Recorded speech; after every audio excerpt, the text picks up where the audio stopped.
was wondering, do you think I hurt Medusa, saying that stuff to her back there? I suppose you might have.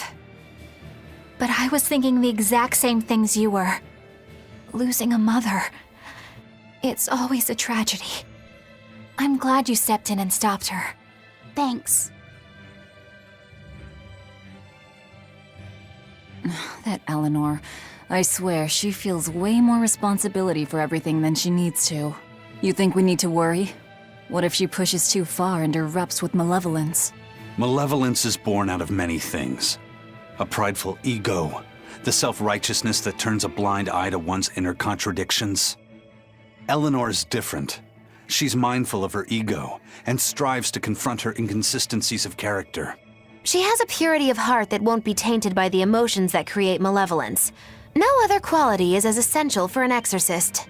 So she's probably okay? For now, at least. But human hearts can be fickle things. Who knows what the future holds? I doubt you got anything to worry about. For most exorcists, purity is a construct of the Abbey's teachings. But Eleanor, she's the real deal. She's not your average exorcist, I'll give you that. Purity is handy for any exorcist. But more than that, it's a rare and precious temperament for living. Everybody's got an ego and certain internal contradictions to some degree. Facing one's own ugliness in an honest manner is never easy. To be a normal human is to live carrying malevolence. It's just how much you let it control you that varies. I guess malevolence might just be a fact of life, huh? But Artorias can't accept that.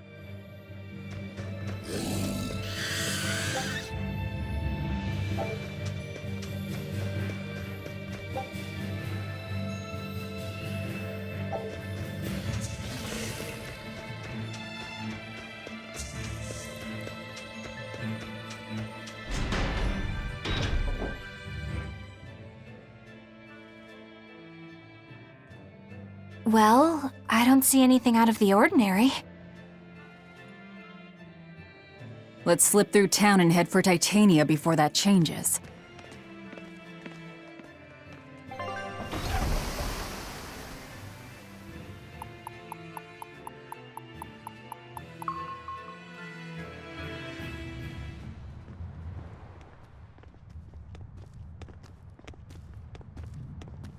So this is your secret hideout. Once I get free, he won't stand a chance. You all had better sleep with one eye open. Look how worried I am. Welcome back! That's Kamoana. She's the same age as Diana. Did the Abbey really turn someone so young into a Therian?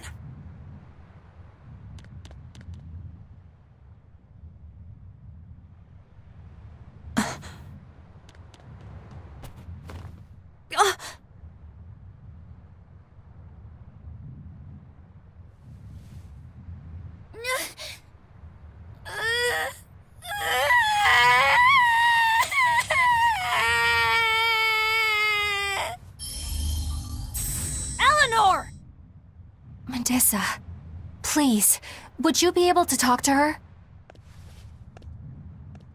Is this a trick? Kamoana may be a Therian, but deep down, she's still a normal little girl who misses her mother.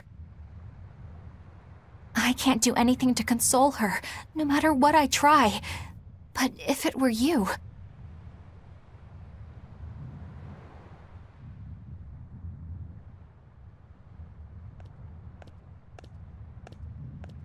You okay? You can call me Medusa, all right? Do I scare you, honey? A little, but not as much as Velvet and Dial. But don't you think I'm scary? I had a bad dream earlier. My mommy said I looked scary and that she didn't want me anymore.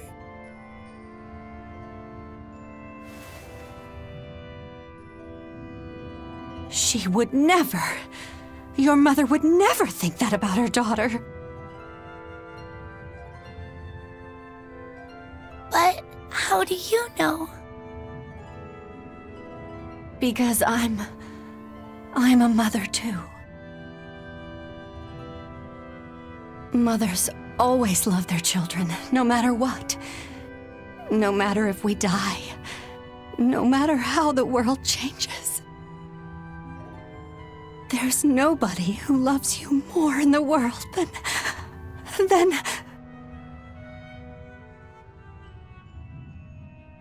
It's okay. You don't have to cry.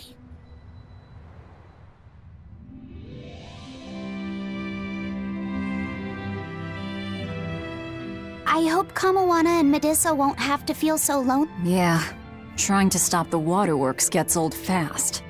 Listen, if it's not too personal, was your mother, She's dead. I lost her when I was even younger than you. Oh. I'm sorry to hear that. It's fine. It just means we've got things in common. So no feeling sad and alone, okay? Oh no, I'm fine. I don't feel lonely or anything, I swear. What's gotten into you? You're so strange sometimes. No, I'm not. Eleanor, I'll have you watch over Kamawana and Medusa. Yes, of course. I'd be honored. Thank you. Are exorcists supposed to be so polite to a grand poobah of calamity or whatever? Sure, why not? Besides, the Demon Lord ought to not trouble herself over such trivialities. Velvet, Grimoire's calling for you. She says to bring Laphicet and meet her at the observation tower. Got it. We better get going then.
Hey, do you all have mothers? Where'd that question come from? Well, after hearing that Velvet, Kamawana, and Eleanor all lost their parents, I just got curious. My mother was a strict, frightening woman, but she died a long time ago. I see. I have no parents either. But the wicked witch who took me in said I was born from a peach that floated down the river.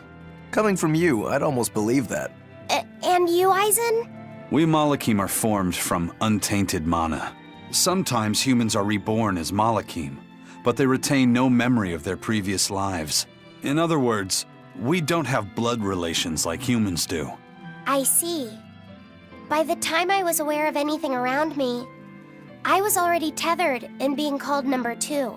I suppose having no mother means I don't have any memories before that. I told Medusa that losing a mother is painful, but I can't know how painful it is. Go easy on him, Aizen. He's just a kid. I'm just telling it like it is. But listen to me, Laphicet.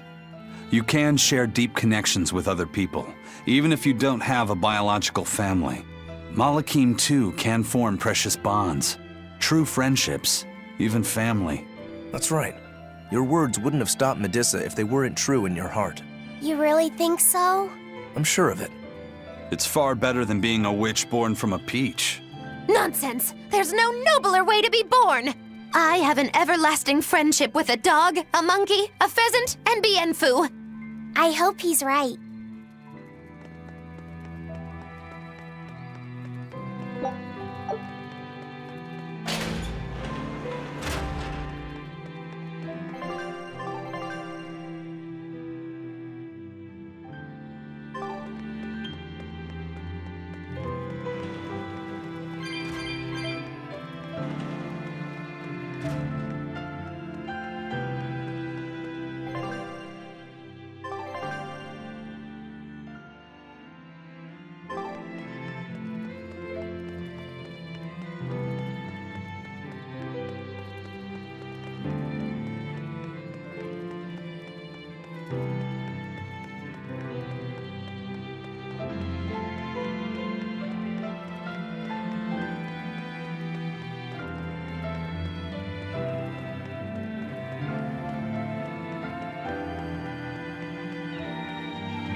You said that Malakim can have familial ties, but what makes you and your sister siblings if you're not related by blood?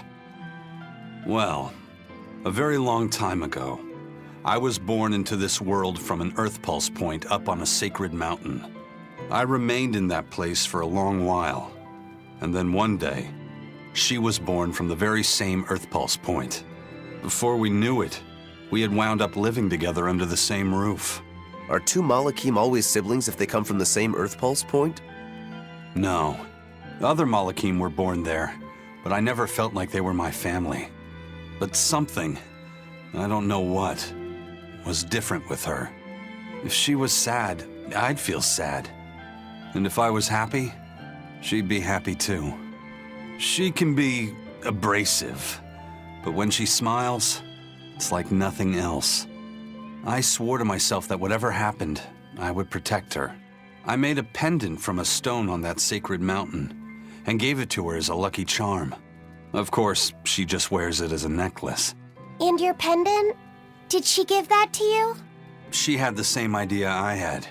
She made the pendant herself and gave it to me as a good luck charm. Without either of us having mentioned a word of it beforehand, we each gave each other pendants in the same shape on the very same day. That's when I really knew that what I had felt all along was true. We were brother and sister. Is that her in the picture? Yeah. It's a self-portrait she drew for me on the day I left home. Did you draw her a picture of yourself? No. I don't exactly have an artistic side. Well, I'm sure that if you looked inside her pendant, you'd find a portrait of the person who matters most to her. I hope so. Yeah, and it would be nice if it was you.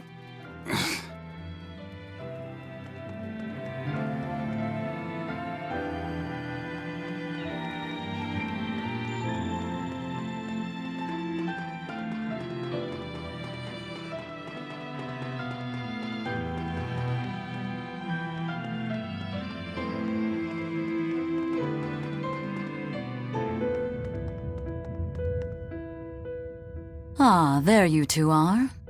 Hi, teacher. Have you made progress deciphering the book? I have indeed. It turns out there was a second counting song. I've already transcribed it. Would you read it aloud for us, child? Okay. When the 8 malevolences overflow, in the culmination of mankind's despair, Innominat will bring an end to all peoples and restore them to time immemorial. 4 Empyreans shall wield a wrathful sword and cleave the great devourer, 2 asunder to sleep beneath the earth, as scarlet moonlight illuminates the evil. The nameless Empyrean hath one heart. The nameless Empyrean hath one body. Oh, yet more delightful material to keep us awake at night. If I'm understanding this right, it's discussing the specific nature of Innominat? That's what I believe, yes. When the 8 malevolences overflow in the culmination of mankind's despair, Innominat will bring an end to all peoples.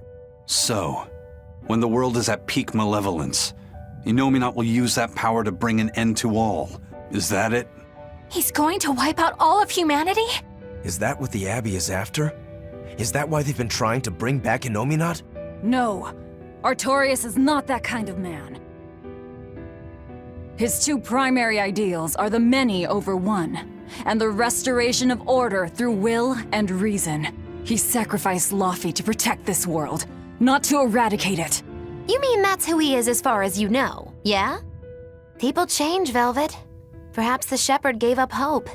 Maybe he lost faith in mankind. Fools prone to sin, endlessly generating malevolence. He's not like that. If that's all true, then what point was there in Laufey's death? Is there anything else in that book? Yes and no. This copy itself is incomplete. There ought to be further pages, but they're missing. For now, I've done all I can. There must be an original somewhere, right? Without it, I doubt the Abbey would be plotting Innominat's revival. We can be sure they have complete understanding of their Empyrean's nature. But this was the only copy in the royal villa. If the original is out there, who knows where it could be? It's getting pretty late. Why don't we call it a day?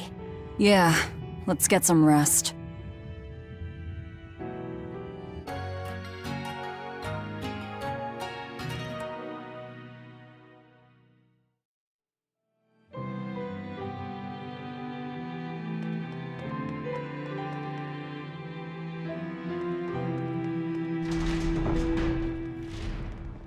Hey, Laufey, Medessa let me sleep in her bed last night. She's warm for a snake lady. That's great. She's gonna help me take a bath now. You should come join us too. What?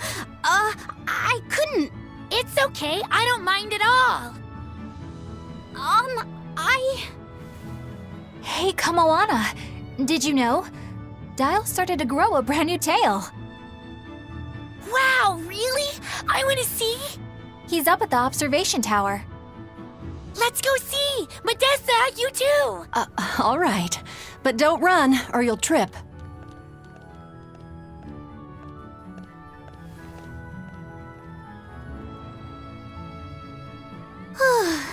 Thanks, Eleanor. I appreciate it. Having some girl trouble, my little Malik? I'm just glad Kamoana and Medessa are starting to feel better. Yeah, they both still have a long way to go, but it's such a relief to see them smiling. We've got bigger things to worry about. Hurry up and locate the next Earth Pulse point. Right. Okay. Must you always be so blunt, Velvet? I must, in fact. We're up against the Abbey here, and sooner or later they'll find this place. That's true, but still. Do we go find another hideout? No, we'll keep on the offensive. We'll capture the remaining Therians before the Abbey finds us.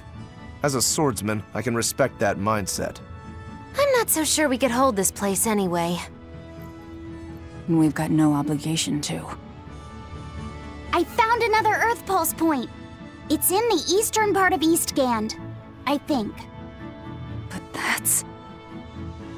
All right. We're headed for Eastgand. Then our first stop should be Port Taliesin.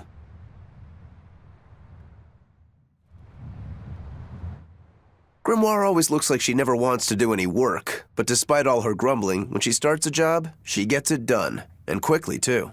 She's frank, but she still takes care not to say anything to hurt anyone's feelings. I have to say, I like that in a woman. It's charming. Well, sorry if I'm inconsiderate and charmless then. I didn't mean it like that. You're all still so young and have led different lives.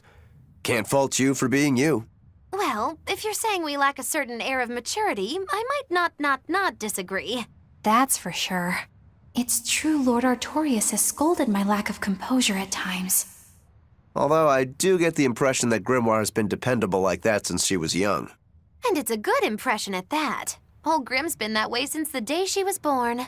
I hate to admit it, but her combination of insightful words and deadpan expression has charmed the hearts of many a Moloch.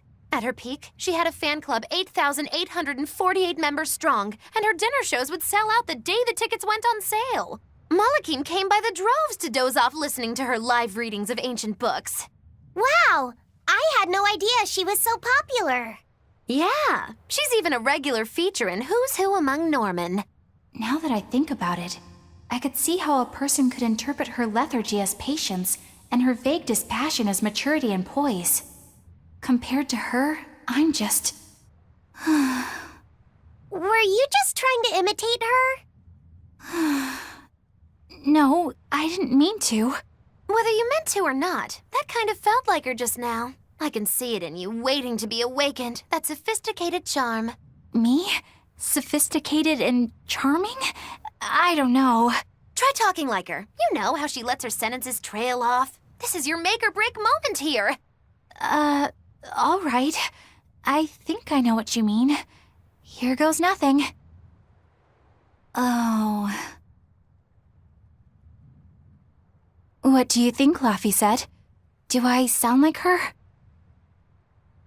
It feels a little off, but you're definitely doing it. I think. Aw, you don't have to grow up, Madame Eleanor. You're cute just the way you are. You stay out of this, Bienfu! When mankind's despair reaches its pinnacle, Innominat shall reach out and bring an end to all. So that song bothers you too? No matter how many times I read it, I don't see any good in it. Understanding that ancient tongue is difficult, right? Perhaps there's another interpretation? Maybe the end to all actually means an end to all human suffering, for example. That is a possibility. But we're far too lacking in material to know anything for sure. We need the other half of that book, or some other text on Innominat. We don't have the time to search for it. Wouldn't even know where to start looking. And don't forget that that book is just a copy. Whoever transcribed it might have made an error, too. That's an unexpectedly sharp insight coming from you. I'm an expert at errors. When Miss Magilu made me copy magic tomes for her, I did it pretty half-heartedly. Didn't that cause a lot of problems? Well, when she tried to cast a spell from one of the tomes, the spell exploded in her face. It's really her own fault, though. She told me to copy 100 books in 3 days! That's impossible! Oh, how cruel! Cruel is right! That witch is a real devil, I tell you! A slave driver! Bienfu, let's go somewhere a little more private, shall we? Miss Magilu! Hush now. There's no need to worry. I'll make it a half-hearted punishment. Not that I really care, but who ended up winning the fishing competition when we were trying to catch a Therian? Man, that was a while ago. I lost because I came away with nothing. No, it was a draw. As I'm sure everyone remembers, all I fished up were octopus demons. We were competing over who would catch the Therian. Demons didn't count, so my score was 0-2. No, the loss is mine, and I'm not giving it to you. That's not just something you can up and decide like that. In fact, by fishing up those octopus demons, I put everyone in danger. That should count for negative points. I lost. Who cares? It was all in fun. I care. Every competition must have a winner and a loser, no matter what. That's just how I see it. Yeah, I'm with Eisen on this one. It doesn't do anyone any good to make the final results murky. I can't believe I'm going to do this. Eisen, your curse would mean that the odds were stacked against you from the start. That doesn't make for a fair competition, does it? Yeah, she's got a good point. We'll just have to settle the score some other way. What can you guys do? Play cards? Chess? What? Cards are a no-go for me. I'll just end up drawing jokers. And I can play shogi, but I don't know chess. Then what about arm wrestling? Would that work? Whoa, whoa! Having a demon and a Moloch clasp hands is just asking for trouble with malevolence. You're both adults, so why not a drinking contest? That's it! If we have a drinking contest, we'll be able to compete on an even playing field. Yeah, I don't see anything wrong with that. I'll have the crew bring out the drinks. Well, that's one way of resolving it, I suppose. Whatever gets it done. I'm not gonna complain. If you guys are gonna have a drinking contest, you're gonna need some tasty snacks to go with all that alcohol, right? Definitely. Let's go out and fish us some snacks. Yeah, let's take out the little boat. We can even pick up where we left off our fishing competition. Didn't we just figure out he can't really fish? We were just about to finally resolve this mess. Why'd you have to go and stick your nose into it? What? Why are you yelling at me? I didn't do anything wrong!